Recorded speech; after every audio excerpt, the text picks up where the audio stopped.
I just checked the sale numbers for Class 8 trucks in Canada, and they published, Today's Trucking published March numbers. And if anyone is curious, the leader in sales in Canada overall is Freightliner. They sold 630 trucks. Second place goes to Kenworth, 553 trucks. Third place, International, with 344 trucks. Peterbilt, 308.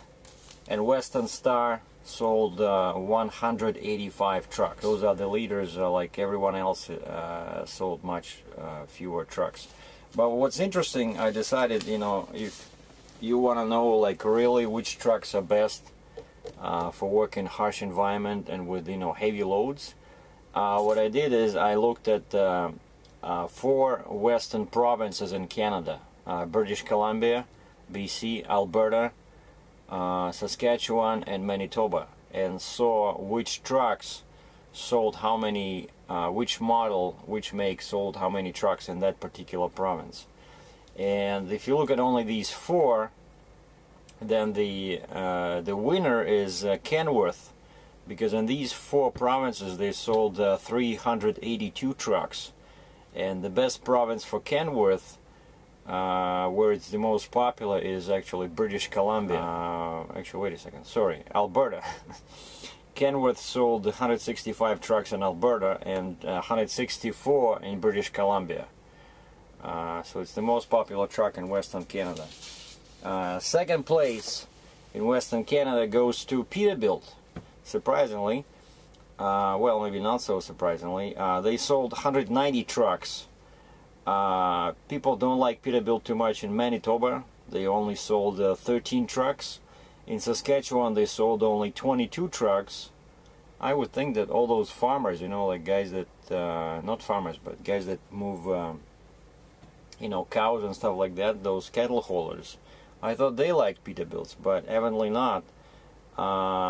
In Alberta they sold the most, 96 trucks out of the 4 provinces, and in BC only 59. So Pete, second place in Western Canada. Third place is taken by Freightliner.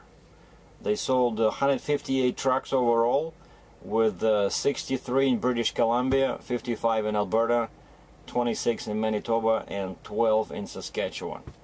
Well, it's the leader in the country and in US as well. So, but still, it's funny how the sales numbers shift once you look at a particular region. With like in this case, cold climate, heavy loads. So evidently, Peterbilt and Kenworth are better than Freightliner, or actually that's what people are saying. That's how they vote with their money, right?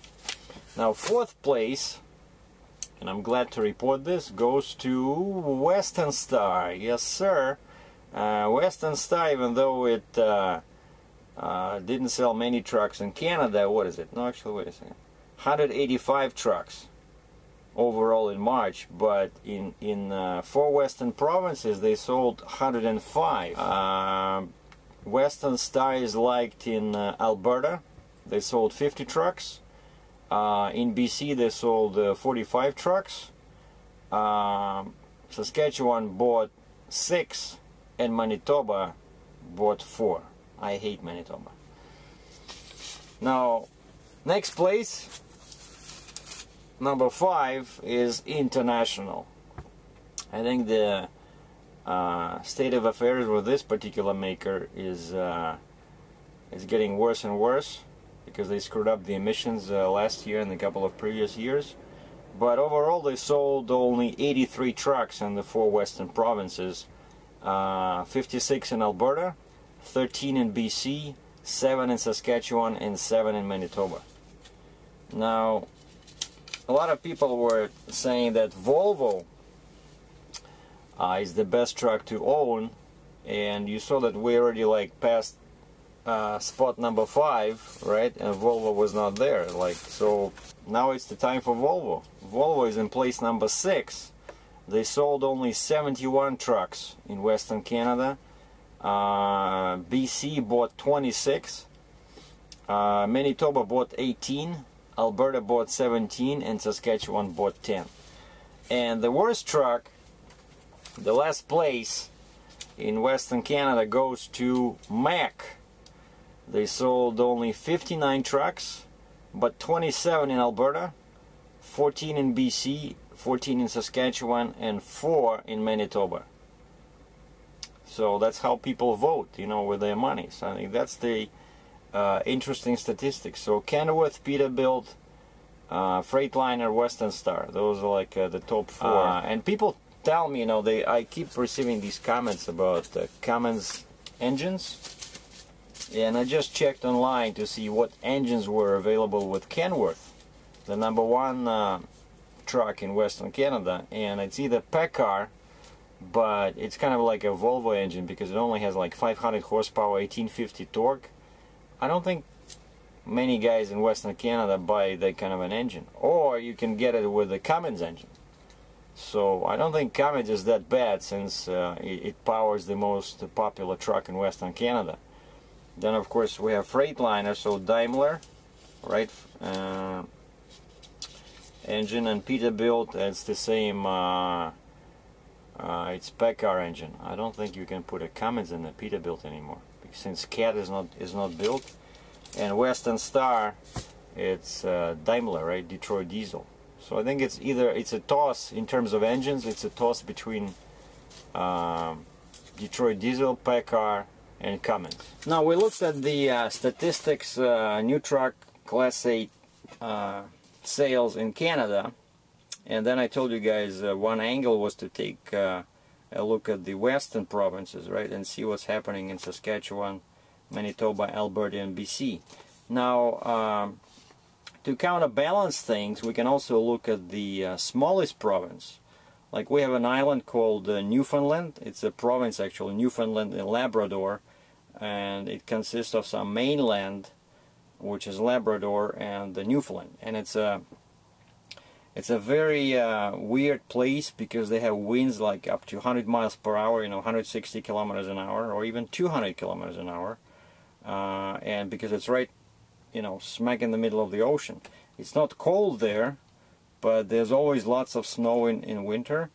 They have lots of moose, and the island is like 500 miles long, and it's not a freeway, it's just a 2-lane highway that you have to take to get from the ferry to the